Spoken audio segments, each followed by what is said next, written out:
नमस्कार. रणरागिणी न्यूजमध्ये आपले स्वागत. गेली 2 दिवसापासून महंत देवगिरी महाराज प्रतिष्ठानच्या वतीने बांधकाम कामगार, घरेलू कामगार, घरात करता माणूस नसलेल्या परिवाराला धान्य किट वाटप करण्यात येत असताना आज रोजी सोमनाथ भाऊ पठारे यांच्या हस्ते धान्याचे किट देण्यात आले.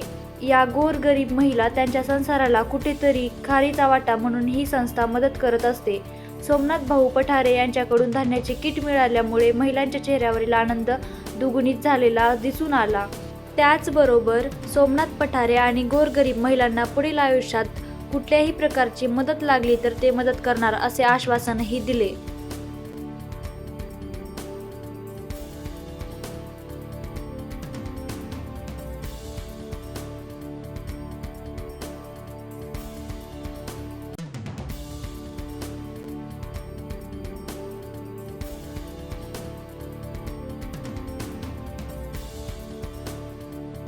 अशाच ताज्या बातम्या पाहण्यासाठी आमचं YouTube channel Ranragini news like, share, subscribe करा. धन्यवाद.